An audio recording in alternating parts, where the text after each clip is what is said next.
Well, today we're going to talk about evolutionary medicine. And there are some resources that you can use if you get interested in this. There's a book, got 23 chapters in it. There is a website called Evomed Symposia that you can go to, and you can have talks on the evolution of HIV, antibiotic resistance, etc. And that's in streaming digital video. So each one of those talks lasts about an hour. So if you get interested in any of that, you can actually see, and by the way, it's not just the PowerPoints, you see the people giving the talks. So if you want to actually more or less meet these people and see what they're like, that's a place that you can do it. Now, the range of issues in evolutionary medicine is really quite large. And I often get asked, people haven't heard the term before, they don't know what evolutionary medicine is. So here is a description, okay? Part of it is that we contain traces of our evolutionary history and they bias our responses in significant medical issues. So there's the hygiene hypothesis about autoimmune disease. There is our genetic variation for resistance and drug response. There are traces of the selection that illnesses, the diseases, have written on our genome. Then there are issues in reproductive medicine. And the human life history is really quite special. If you contrast us to chimpanzees or bonobos, human females are capable of pumping out children about twice as fast as a female chimpanzee. And the only way they can do it is by having help. So it indicates that we have been highly social for a long time and our life history has responded to that. You know something about genetic conflicts, imprinting, and mental disease because I talked about that earlier. Then there are the issues of oocytic atresia and selective abortions and mate choice, which are an interesting part of reproductive medicine. A big part of evolutionary medicine has to do with the evolution and ecology of disease. And diseases have adaptive strategies. They have their own agendas. Many of them have developed ways of avoiding our immune responses, of manipulating hosts. Some of them manipulate us. That's what coughing and sneezing is about. That's also what making us extremely tired and lying down is about in malaria. Their virulence evolves. They evolve drug resistance rapidly, and those are very significant medical issues. Then there's all the information that's coming in now from evolutionary genetics and genomics about where viruses originated. So for example, the detective work necessary to determine that the sooty mangabey was the ancestor of HIV-2 is done with molecular phylogenetics, and that the chimpanzee is the ancestor of HIV-1, that the SIV living in the chimpanzee is the ancestor of HIV-1 is done that way. Then there are very significant differences between different kinds of bacteria in terms of their genetics and their population biology, particularly in how readily they can do horizontal gene transfer. So that if a bacterium in one species evolves resistance to a certain drug, how likely is it that that resistance gene will get into another species? Okay? That's obviously a critical question. And it depends on the particular kind of evolutionary genetics that that bacterium has, and they vary in this respect, okay? And then there are all of the issues about under what conditions do new diseases emerge? And that itself is quite a growing field. Then there's all about the degenerative diseases, okay? How did aging evolve? And given that we have an evolutionary theory of aging, what can we expect to be the characteristics of the aging organism? Are they going to be simple or complex? And if we fix one thing, will another thing break? That kind of issue. We can view cancer as an evolutionary process. Every cancer is its own little microevolutionary process. A population of cancer cells is a genetically heterogeneous ball of growing cells. That has important implications. And then there are links here in degenerative disease, in heart disease, obesity, and diabetes, back to traces of our evolutionary history. So that's the scale of the issues. If we think about the, well, let me just run through that quickly. If we think about traces of our history, we usually think about hunter-gatherers and the kinds of groups that they lived in. If we think about the evolutionary biology of diseases, we think about things like Ebola and HIV and malaria. And if we think about degenerative diseases, we think about this process. So that's what evolutionary medicine is about. It's about a lot of different stuff, okay? So, I can't talk about all of that. I've just described the course that I gave last fall in Copenhagen, okay? Took 2 months. So I could give you some important classical themes. I could give you some surprising new insights. I could give you some overarching general messages, such as our bodies are compromises that impose indirect costs, or that evolution takes time, or pathogens have their own agendas. I could present research, stuff I've worked on myself. I've done a fair amount on the evolution of aging, and I'm currently working on how natural selection is operating in contemporary human populations. Or I could give you messages primarily aimed right at practicing doctors, so practical applications in clinic and public health. And this is what I chose. I chose mismatches to modernity, so I'm going to talk a little bit about thrifty phenotypes and parasites and autoimmune disease, and then I'm going to talk about how pathogens have their own agendas and evolve rapidly. Okay? So I hope you've got the picture. This is a small portion of the subject matter of evolutionary medicine, but these are arguably important themes. So, the point about thrifty phenotypes is this. Early life events are failing to predict late life environments. Perhaps they used to be good predictors, or perhaps those early life events were correlated well with the environment in the Pleistocene for 10 or 15 years, something like that. What we do know is this. If you nutritionally stress a mother and infant, the fetuses and infants will have increased risk of obesity, diabetes, and cardiovascular disease 50 or 60 years later. And the initial data that demonstrated this came from the Dutch hungry winter.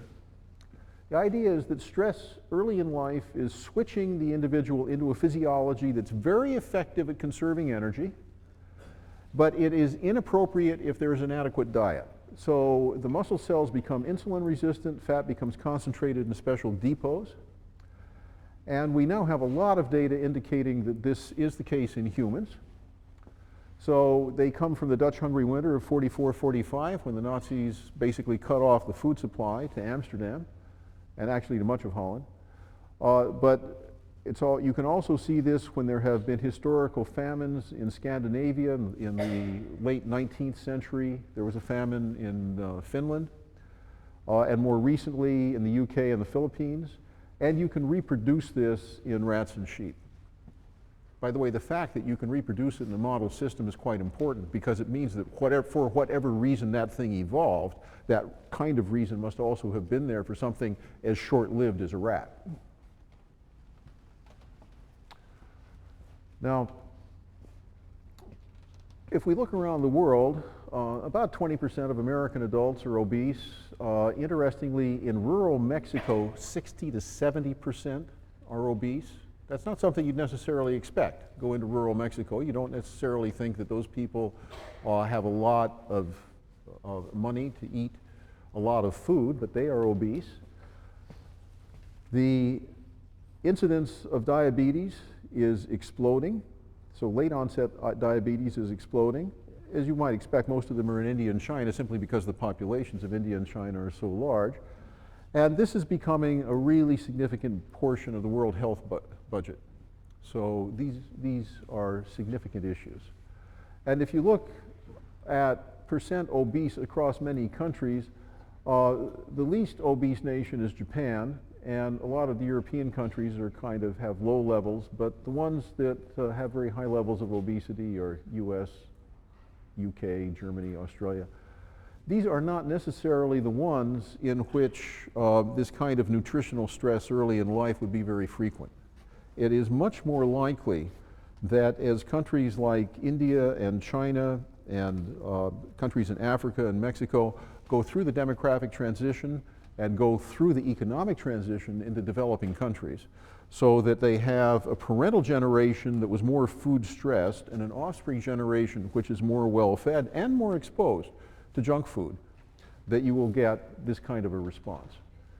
So when we look at this kind of data, there's a lot of this which probably really isn't due to the Thrifty phenotype hypothesis.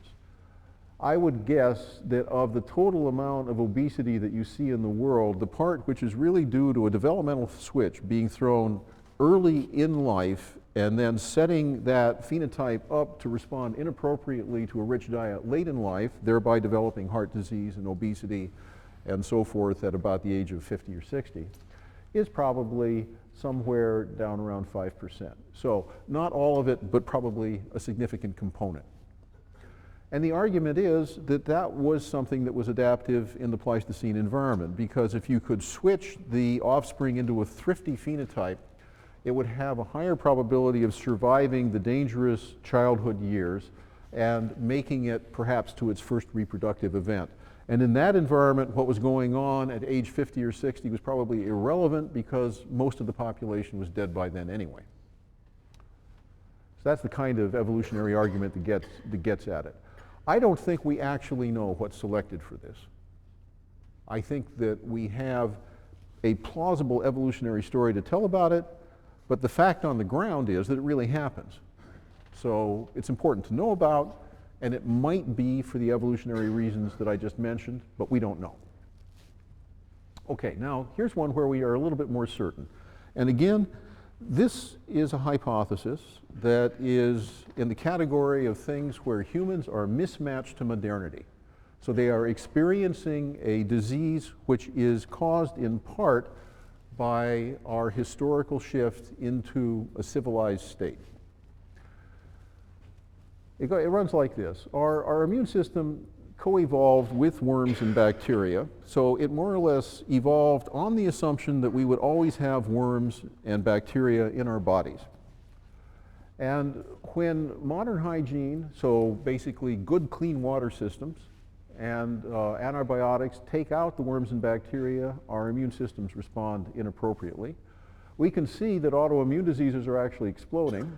So asthma, allergy, type 1 diabetes, multiple sclerosis, other autoimmune, Crohn's disease, other autoimmune diseases are increasing very rapidly. And as the infectious diseases have gone down, the autoimmune diseases have gone up. So there are some spatial correlations that are suggestive.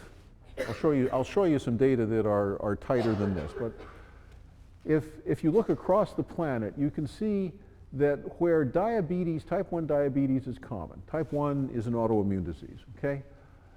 You see type 1 diabetes being common basically in Europe and in Australia, and it's also fairly common in Saudi Arabia. And if you look at where worms and leprosy are common, where countries that have fairly high incidence of these different worm infections, those are pretty much across the tropics. The countries where there's no data basically are in white, so this is a partial plot. And if you look at type 1 diabetes against tuberculosis, you see where there's a lot of type 1 diabetes, there's not very much tuberculosis, and where there's a lot of tuberculosis, there's not very much type 1 diabetes. Okay, so that's a negative spatial correlation. There's more data than that. In Germany and in other European countries, farm children have fewer allergies than city children.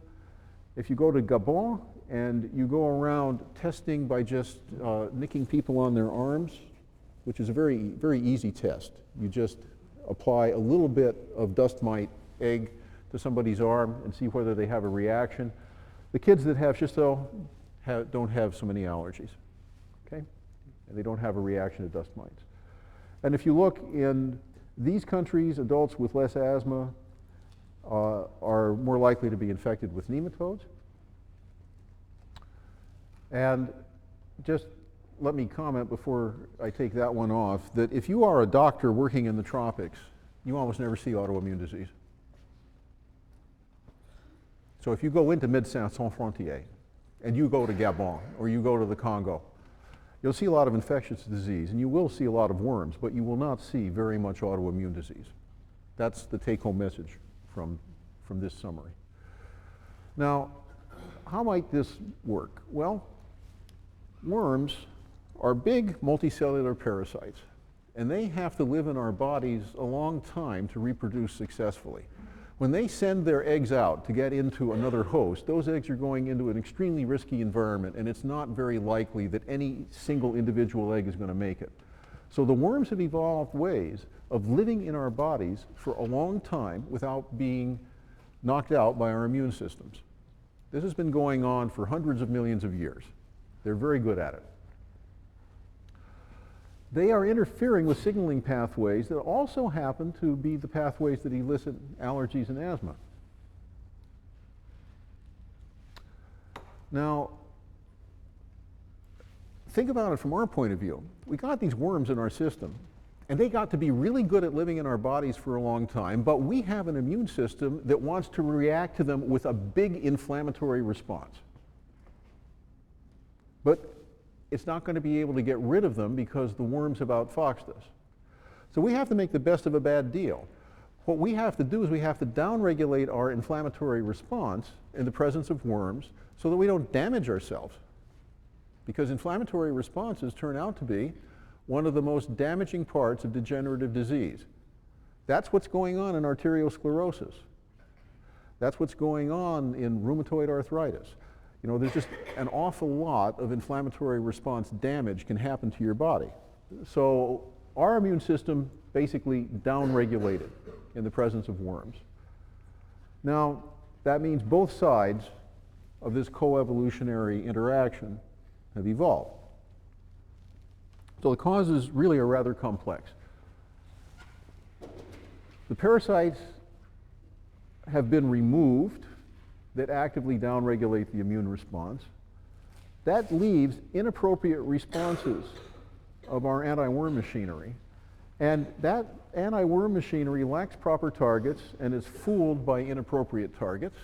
There is ongoing research right now to see whether or not this is in part the basis for nut allergies, things like peanut allergies, which have really exploded. It appears to be possibly part of it, but probably not the whole story. And then, of course, we have changed our inflammatory response. And another interesting part of this, and again, this is open research, imagine your body having come to evolutionary equilibrium with worm infections. So the worms are downregulating your immune system. And your immune system is just, it has a lot of other things to deal with besides worms, so it's cranking along, it's producing a range of cells that can react to different kinds of invaders. And it has a screening apparatus, which is in your spleen and in your thymus glands, to screen out any molecule or any population of cells that is recruited by your immune system to attack your own tissue. And it's screening along at that level. Then you pull the worms out. The immune system is no longer downregulating because of the presence of worms. The immune system cranks up. And it throws a lot of stuff at that screening apparatus. But the screening apparatus didn't evolve to deal with that much stuff. So it's kind of leaky. So it is letting through more cells that might react with your own tissue. Okay? That's a hypothesis. That's not a demonstrated fact. But what I'm trying to do is I'm trying to indicate to you that this issue of autoimmune disease arises logically either at the points where the worms had been manipulating signaling in the immune system and then that has been withdrawn, or it is operating on the screening mechanisms that are built into the immune system. Both could be going on. Now, what kind of data have we got? Well, here, this is kind of small, but basically what you've got here is a knockout mouse that simulates type 1 diabetes, okay? So it's a model mouse. People have genetically constructed a model mouse to make it like type 1 diabetes in humans. And then they have infected it with various kinds of worms to see whether or not it is changing the T cell bias in a way that would be plausible to basically downregulate autoimmune disease. And these are things that prevent type 1 diabetes in knockout mice. So schistosoma will do it, heligosomoides will do it, trichinella will do it, mycobacterium, that's TB, and TB's relatives will do it, salmonella will do it. Basically, infectious agents are antagonists of type 1 diabetes in model mice. And if you ask a little bit more widely, if you have an animal model for another kind of a disease, what can we treat it with? Well, we've got schistosoma, we've got trichinella, trichuris, and so forth. These things will prevent colitis, inflammatory bowel disease, collagen-induced arthritis, Graves' thyroiditis, and so forth in model systems. So there's some evidence in animal model systems that this works. So if you decided that you wanted to do therapy on humans using these nasty worms, which have, you know, a big yuck factor, which one would you choose? Well, you would want to have a worm that doesn't really cause much pathogenic problem itself in a human. You wouldn't want it to multiply in the human. You'd want to be able to regulate the dose. You wouldn't want the infection to get away from you in treating a human. You wouldn't want it to be spread. You wouldn't want it to alter the behavior in patients that have depressed immunity.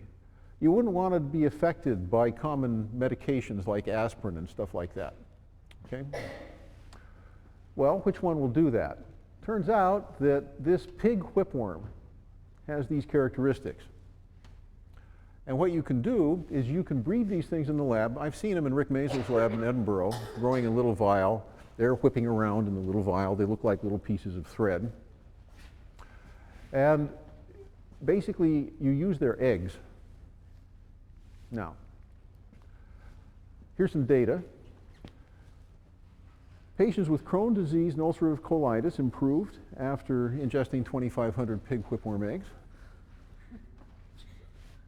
I mean, you guys all have issues, right, with what they're serving you in the dining hall? How about a little pig whipworm egg? People with Crohn's disease who got a fairly prolonged treatment with this stuff responded well. Patients with ulcerative colitis in a double-blind placebo-controlled trial, which is, you know, another step up in rigor, did better on worm eggs than they did on placebos. But this is the one that really gets me, and it's about multiple sclerosis. Okay, this is a very, very nasty disease. And multiple sclerosis is an autoimmune disease that attacks the sheaths on the axons in your brains, and it does so in a slightly different way in each individual, so the symptoms start developing in different ways. But basically what's happening is that you're losing your brain. And these are some of the symptoms: numbness, tingling, pins and needles, weakness, spasms, spasticity, cramps, pain, blindness, blurred vision, incontinence, urinary urgency, constipation, slurred speech, loss of sex function, loss of balance, nausea, disabling fatigue, depression, short-term memory problem. People with multiple sclerosis often go to Switzerland to commit suicide. I think about 60 of them have, because they're faced with something which is a very painful way for life to end.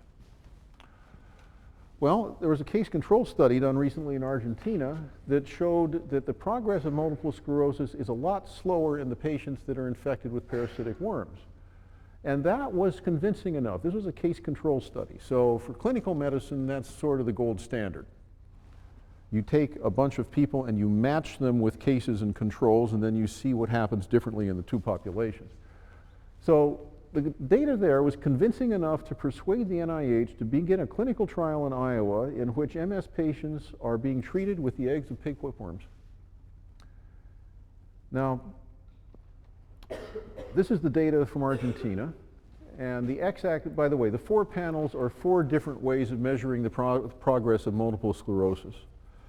And all 4 panels have a 5-year time axis on the x-axis, and then they have some measure of multiple sclerosis on the y-axis. And in all 4 panels, the uninfected patients, they were matched at the start, infected and uninfected by worms, and at the same stage of multiple sclerosis.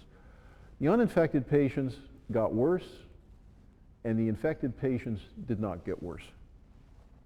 Very clear. When I first got in contact with evolutionary medicine, this hypothesis wasn't really out there yet or wasn't very prominent. It came to my attention 10 years ago.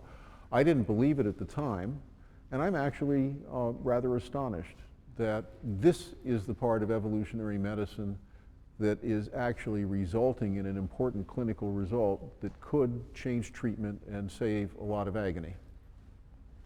I hadn't expected that. So, humans evolve more slowly than their cultures, and therefore we are mismatched to modern life. This is important in both our diet and in our cleanliness and our hygiene. And it appears, certainly for the hygiene, and quite possibly for certainly people who are born very food stressed and then encounter junk food, that causes serious medical problems. So one of the visions of evolutionary medicine is that we evolved to a diet and an ecology and a social life and a degree of cleanliness that was characteristic of a Pleistocene hunter-gatherer group, and that's now changed radically, and we haven't caught up yet. Our bodies have not yet adjusted. The other thing that I want to tell you about basically is about how pathogens evolve. And they evolve very rapidly in response to things that we do to them, both to antibiotics and to vaccines. So the antibiotic resistance story is in large part a story about hospitals, because that's where most intense use of antibiotics is. Virulence also evolves, and there are lots of interesting stories about how virulence evolved. For example, plague in Europe from 1348 to 1350 getting less virulent as it goes northward, or a new strain of syphilis coming into Europe from the New World and getting into Naples in about 1500 and preventing the French army from taking over Italy at that time, and then decreasing rapidly in virulence as it spread. There are lots of stories like that in history, and they're interesting. But the issue that confronts us today actually, I think, is most tightly focused on what vaccines will do, because we are now contemplating vaccines for a new kind of disease, not a childhood disease. We're not looking at vaccines that basically sterilize a population. We're looking at imperfect vaccines, and the issue is, will they cause virulence to increase? So let's look at these. So a little bit about antibiotics first, okay? Almost all of the bacterial genes that allow them to process the drugs that we use and deal with those drugs, that provide them with resistance, evolved before the human drug industry existed. And that's because bacteria have been engaged in warfare, chemical warfare, with each other and with fungi for hundreds of millions of years. And they are biochemical maestros. They have developed a large spectrum of synthetic capacity, and it's out there naturally in nature. There's about a ton of bacteria per acre in a cropland. That's about 10 to the 17th bacteria. That's an enormous number. There's a lot of info that can be stored in 10 to the 17th bacteria. Here's a little bit of data. Drug resistance evolves in the soil and in wild animals. So if you go out and just take out samples of spore-forming bacteria from soil that's not, near a hospital, that's out there, every single one of 480 strains of bacteria was multiply resistant, and there was no existing class of drug that was effective against all strains. That's just natural variation that's out there, okay? That is the downside of biodiversity. There's a lot of evolutionary potential in natural bacteria. If you go around the outback in Australia and you sample enteric bacteria, that is gut bacteria from various Australian mammals, you do this essentially by collecting feces, what you find is that they have multiply resistant strains of bacteria, and they have never been close to a city or to human beings that are taking antibiotics. So that's on the one hand, that's what's out there naturally. Now what are we doing to it? Well, the agricultural use of antibiotics is quite important. I'm going to talk a bit about hospitals in a minute, but the reason that farmers use antibiotics is that by reducing the amount of energy that their pigs, cattle, and chickens have to put into resisting disease, their pigs, cattle, and chicken grow more rapidly. So it pays them. If they use antibiotics, they increase their production. So one antibiotic that's actually quite critical is vancomycin. Vancomycin has been the last line of defense against multiply resistant Staphylococcus aureus for about 20 years. You don't want resistance to evolve to vancomycin. If it does evolve to vancomycin, it becomes very hard to do surgery in hospitals. Well, Danish farmers were using vancomycin, and the Danish government noticed that and banned it. So we have a before-after comparison of how frequently do you pick up vancomycin-resistant enterococci bacteria in Copenhagen, in the city. Well, it dropped from 12% to 3%. There was a 9% drop in the rate at which doctors picked up vancomycin-resistant bacteria in the city when they stopped using it out there on the farms. That is a measure of how dirty the meat processing plants are, on the one hand, okay? There's crap getting into the meat. There's a movie about that, by the way, about McDonald's. It will really turn your stomach. But it also indicates just how important the widespread agricultural use is. Now, the other place where there's really a lot of antibiotic used is in the hospital. Okay, so the Center for Disease Control estimated, I think this is in 2003, that there were 90,000 residents of the United States that went into the hospital for some other reason, picked up a resistant bacterium, and died of a bacterial infection that they didn't have when they went into the hospital. And when the cynical researchers checked the claims to the health insurance companies, they discovered that the actual number was probably 10 times higher than that. So this is just for comparison. AIDS was killing 17,000 a year in the US at the time, flu about 37,000, breast cancer about 40,000. So there are actually more people who were dying of bacterial infections that they acquired in hospitals than of all of these leading killers combined. Now, the bacteria that live in hospitals are almost all either resistant or multiply resistant because that's where so many antibiotics are used. And it's a good thing to use antibiotics in hospitals. Okay?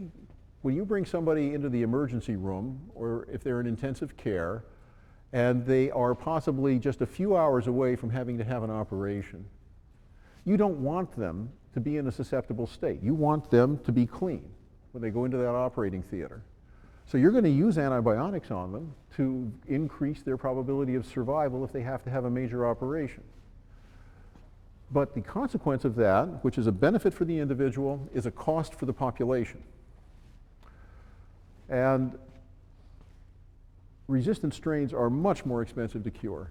The cost of curing one case of TB is, if it's not resistant, is about $15,000 to $20,000, and the cost of curing one case of multiply resistant tuberculosis is about $250,000. So it's about 10 times higher. So the economic burden for the US was about $80 billion annually for resistance, and the economic burden for the planet is probably about $1 trillion. It's a big problem.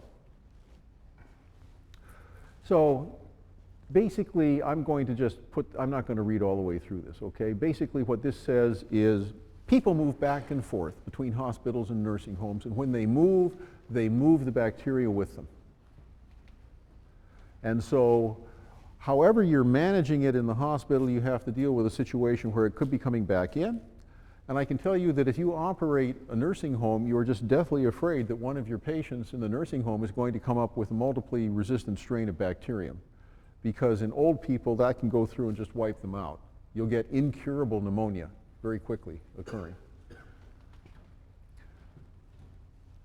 This idea, well, let me just go back here. in this context of the ecology of hospitals and nursing homes, there's been some fairly sophisticated thought given to how should we manage the use of antibiotics. The kind of simple-minded way, which has often been used, is that, well, we'll just cycle the antibiotics. We'll use antibiotic A for 3 weeks in the hospital, and then we'll replace it with antibiotic B, and that way, every time they start to evolve resistance to antibiotic A, they get hit with antibiotic B, and so forth. Turns out that produces a selection regime which is extremely effective at causing the rapid evolution of multiple resistance. Happens again and again and again. Turns out the best way to really screw up the bacteria is to assign antibiotics at random to individual patients within the hospital and change them about every 2 days. Well, that would drive the nursing staff crazy. I mean, that's just hard to manage, right? But that's the most effective method. Well, if we apply that to chemotherapy, what we notice when we look at the community of oncologists is that many of them aren't aware that a cancer is a genetically heterogeneous population of cells. I mean, the whole thing that gets a cancer going is an up in the mutation rate, and those cells continue to mutate. So they become quite genetically heterogeneous. It takes 7 to 9 mutations to turn a stably differentiated cell into a cancer cell, one after the other. And those cells then, and by the way, the mutations that do it are often mutations to the DNA repair apparatus. So cancer cells tend to have a pretty elevated mutation rate, and a cancer becomes very genetically heterogeneous. So if you start prescribing one chemotherapy and wait until it fails and then start another one, you are applying a selection pressure that very effectively selects for resistance to chemotherapy. So if a more sophisticated strategy were used, it's been calculated that the lifespan of cancer patients might be prolonged by, well, several times. It all depends on the cancer. But say, take something like breast cancer. Instead of perhaps having a 10 or 20-year potential survival, you might be able to manipulate the chemotherapy to have a 30 to 40-year potential survival, which for many women would get it to their normal lifespan. So this is a place where evolutionary models can actually really help to better manage the use of antibiotics. Okay, virulence. Now, I've used Ebola, HIV, and malaria to symbolize the 3 different stages in the evolution of virulence when a disease emerges and moves into the human population and then starts to become adapted to it. So the first phase, which would be Ebola, Lyme disease, bird flu, SARS, rabies, it's accidental. It's an accidental infection. It's coming in from another species. It's not adapted to us yet. And sometimes these things are just incredibly virulent. By the way, they aren't always. We probably don't even notice the thousands that come into us and never take root and die off quickly because they simply pass without having caused any major disease. But the reason that some of them, some perhaps small proportion, are highly virulent is that they've never had any evolutionary experience in humans, and they're not adapted to the level of virulence that's best for them. They kill us too quick. They kill us so quickly they can't get out. Ebola is essentially a self-snuffing disease. It won't spread out of one village because everybody's dead too quickly for it to transmit. Phase 2 would be one in which the parasite's been established, but it's still far away from its optimal virulence, okay? So this is probably the case with HIV. The virulence of HIV is probably still evolving. It's been in humans, we think, about 70, 80 years, something like that. And the myxoma virus that was used on rabbits in Australia. So it evolved its virulence downward in Australia because it was killing rabbits too fast. Then in phase 3, you're dealing with a parasite that's well established. It's been in that host for a very long time. It's probably at its optimal level of virulence, okay? So yeah, it will kill some people, but it doesn't kill them too fast. It kills them at a rate where most of it can still get out and get into another individual before the first host dies. And that's probably the case with malaria and tuberculosis. So let's take something which is in phase 2 and put it to work. So here's where virulence evolution actually becomes part of a medical technology. Microbiologists have been using serial passage to produce attenuated vaccines for a long time. And what an attenuated vaccine is a pathogen that would cause a serious disease, but it's been evolutionarily changed so that it's attenuated. It will infect you, but it won't make you sick. And it will therefore elicit a very strong immune response, which is also effective against the unattenuated relatives. And that's been used to produce the Sabin oral polio vaccine, the measles, mumps, rubella, yellow fever, and chickenpox vaccines, one flu vaccine, and a TB vaccine, and a typhoid vaccine. So this is actually showing you that rapid evolution of virulence is a medical technology and has been now for 50 years. The reason it works is that pathogens evolve rapidly, and the results demonstrate that there really are widespread trade-offs in performance on different hosts.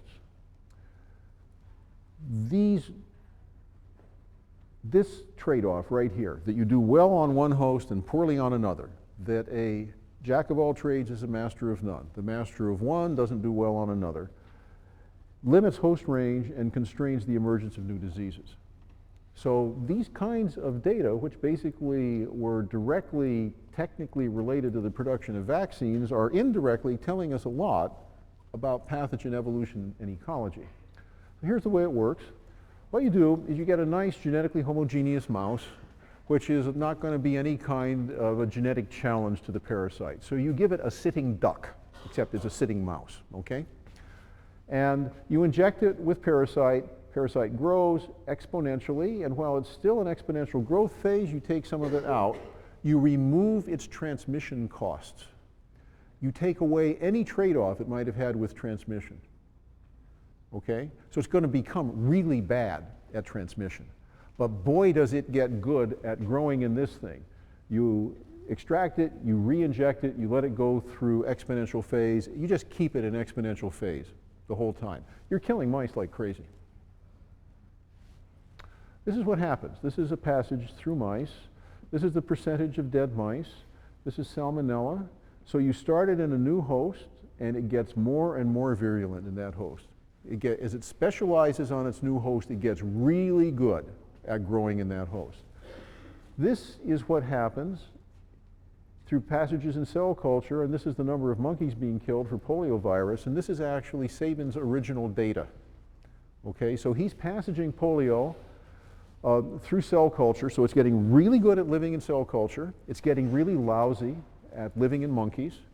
And the longer it lives in cell culture, the fewer monkeys it kills, until after 50 passages in cell culture, it isn't deadly at all in monkeys. And at that point, they began clinical trial and put it into humans.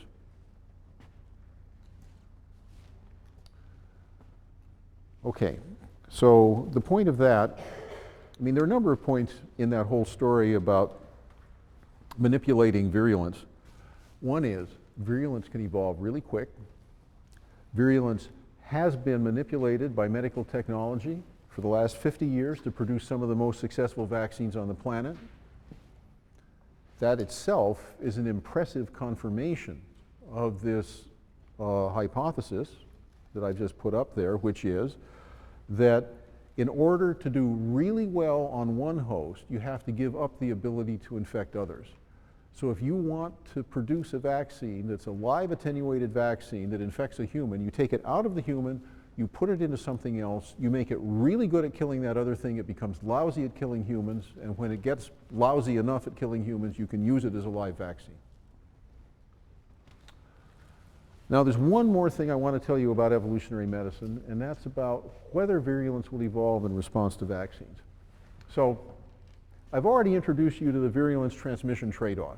If you're too virulent, you won't transmit because you will have killed your host before you can get out. Okay, this is supposed to be the most fundamental trade-off shaping virulence evolution. It's thought to be widespread, and it really is thought to drive virulence to an intermediate level. There's quite a bit of evidence indicating that this is, broadly speaking, true. Okay? Now, what happens when you make an imperfect vaccine? It does pretty well, but it doesn't kill all of the pathogens in all of the hosts. Okay? That's why we call it imperfect. Well, that imperfect vaccine will reduce the cost of virulence by making likely that some hosts will survive in the presence of virulent strains. So you're getting a partial immune response. The pathogen can persist in the body a longer period of time because, after all, the vaccine is working a bit. But then, if the virulent strains are the more competitive ones, and you've got multiple infection, then the virulent strains are the ones that are going to be surviving the longest in the bodies of people that have an imperfect response to the vaccine. Okay? So it turns out that this actually happens in mice with malaria. You can demonstrate with mouse malaria that this is the case. And the Gates Foundation and WHO would like to vaccinate 500 million humans against malaria. All the malaria vaccines are imperfect. As a matter of fact, there isn't one that's really very good at all yet, but it looks like all the malaria vaccines will be imperfect. And that really creates an ethical or public health dilemma, which is rather similar to antibiotic resistance. It's going to be really good for the individual human being to be vaccinated against malaria. Hundreds of millions of lives would probably be saved. But as an unfortunate byproduct of this wonderful thing, we are probably going to have a situation in which the surviving disease becomes more virulent, and a few people are then hit by a really nasty strain of malaria. So, as with antibiotic resistance, it's probably a good thing to know that this might happen so that you can start getting ready for it. It's not a recommendation that you don't vaccinate. It's a recommendation that you understand the consequences of vaccination, which are evolutionary, and be prepared to deal with it. So if you're interested in this particular thing, I've listed authors that you can search on. So the take-home on evolutionary medicine basically is that evolutionary thinking actually provides some interesting new illumination of problems in both medical research and practice. But it certainly doesn't eliminate or replace all of that other important insight that we've gotten from molecular medicine and basically from evidence-based scientific medicine up to this point. There's just a tremendous amount in physiology and genetics and biochemistry, which is absolutely essential to know. This, however, also is something that is important to know. Okay, see you tonight if you're coming.